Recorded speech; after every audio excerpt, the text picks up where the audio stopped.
Hey guys, welcome back to my channel. I am Ritaban Datta, and in this video I'm going to share with you all my SSB interview experience.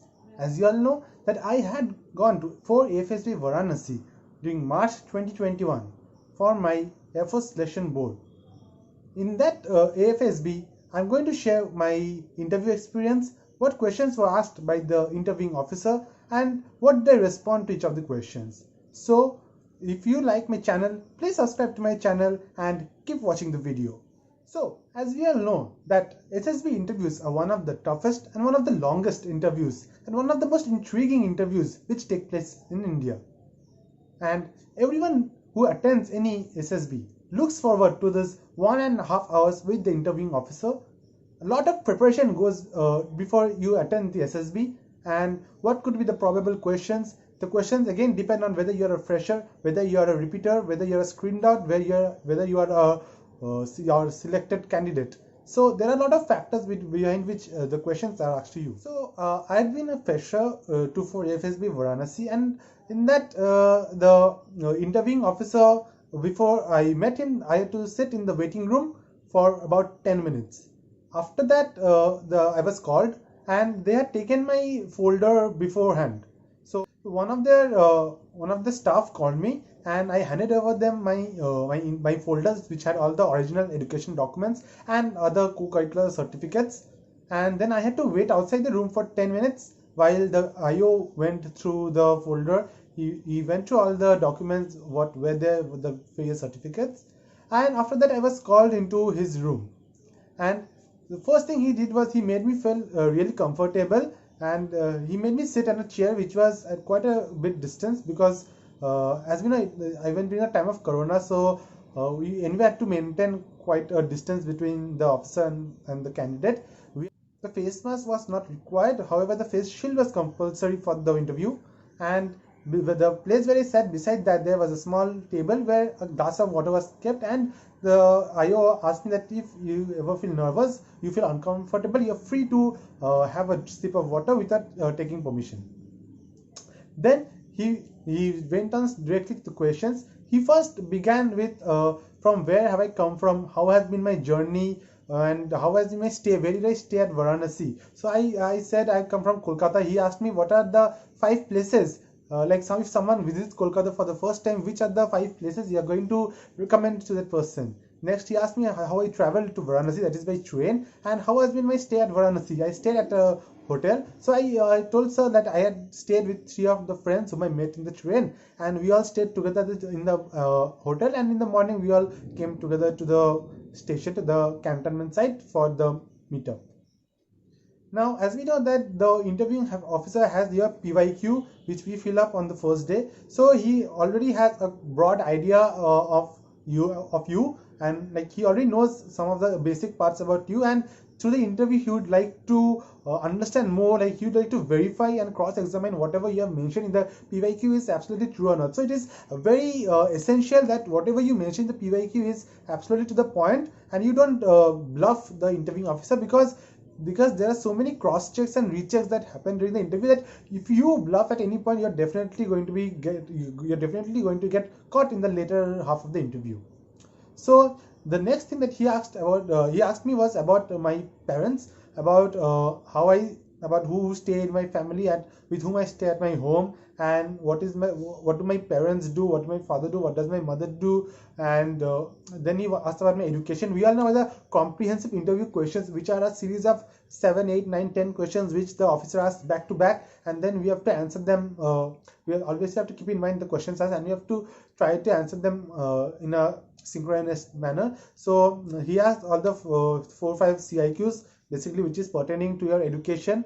About education, he had asked me about my marks from class 8 onwards till my present studying degree. He asked about my favorite subject, about the subject which I don't like. He asked about why about my marks, as I said. He also asked me about my friend circle in my college, in my school, any incidents which I would like to share with him.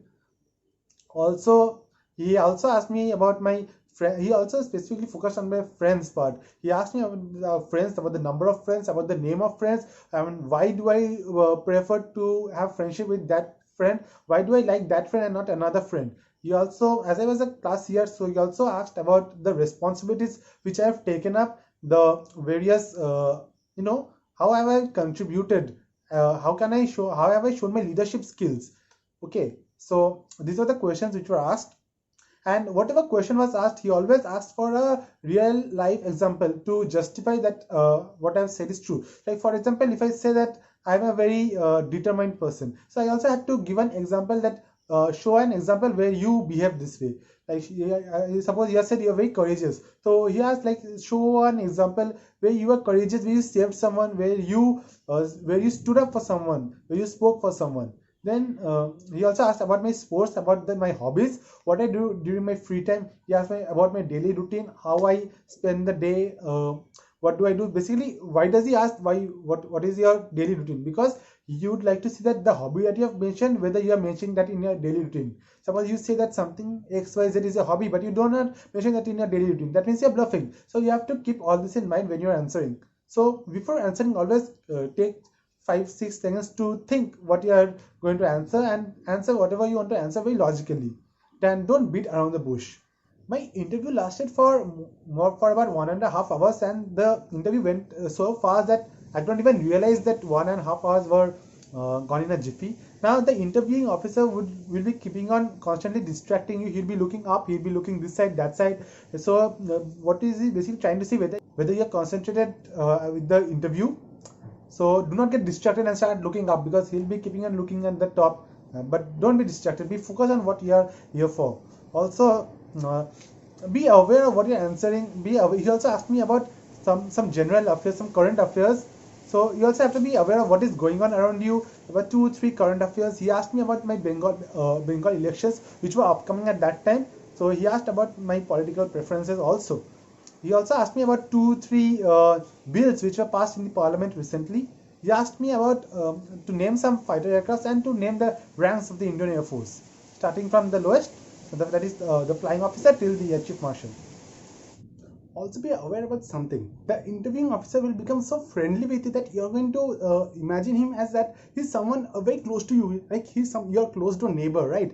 Because he's going to be so friendly with you. So at that moment you'll start speaking whatever comes to your mind without even thinking a second about it. So do not fall into that trap. You have to be very logically aware of the situation which is ongoing at that moment, because you have to remember that at the end of the day he is an interviewer and not your friend, right? So he's going to try to bluff in many ways. Like suppose you have said something, so he'll keep asking, are you sure, are you sure, are you sure? Okay, so unless you tell the opposite thing, he's going to ask you, are you sure, are you sure? So don't fall into a trap, right? Like as I've said, suppose you have said that you have done this thing today, like you have helped someone by doing this thing, so he'll say, are you sure you have done this thing? Are you sure you have said this thing? Are you sure you have done that thing? So he'll keep on saying that unless you say no. So don't say no ever, right? You stick to your point, whatever you have said. That is going to show that you're very confident about whatever you speak. And second, I'll just narrate one incident which happened with one of my friends over at that interview over there. So he comes from the hilly areas, from the around Uttarakhand areas. So he went for a trekking trip or something like that. So the interviewing officer asked him that, okay, so you have gone over there, so haven't you ever felt scared at that heights? He said no. So then he asked, like, if you look down from the hill to the bottom, will you feel scared if you look from up to from that height? He even said no. Then the officer said, are you sure that you want to feel scared? Like suppose if you fall down, won't you feel scared? Won't you feel scared if you try to look down and you see such a big gorge which goes down, such a big slope which goes down? He again said no. Then the interviewing officer kept asking the same question 3, 4, 5 times, that will you get scared, will you get scared? And then finally my friend said, yes, I'm going to get scared. And then the interviewing officer asked him, so if you get scared from this, how can you become a pilot? Because you'll be flying at such a height, then you're also going to feel scared over there. So he fell for that trap. So don't fall for all these traps. He's going to try and trap you in very different forms. So as I said, be aware of the situation and be confident to whatever you're saying. Don't say no. Always say yes, always be positive minded, because that's what is most important, that you have a positive attitude, you have a positive outlook to your life. He then asked me about my stay at the AFSB.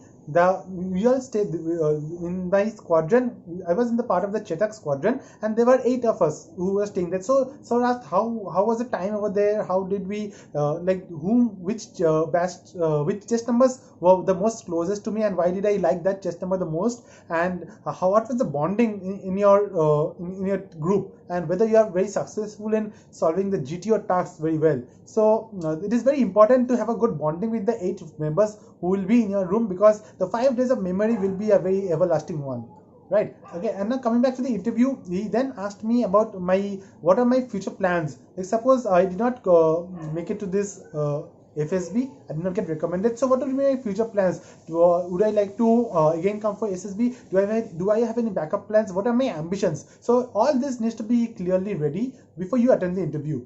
Okay, he also asked about my projects which I undertaken during my course. So you must be aware of everything in your life, starting from when you are young to this stage, and what you are going to plan about the future. He also asked me that as a technical officer, how would I be helping to improve the Air Force? So that is also a very important question. So also have all these answers ready, so that you can answer this question, and do not, as I said, do not beat around the bush while answering the questions.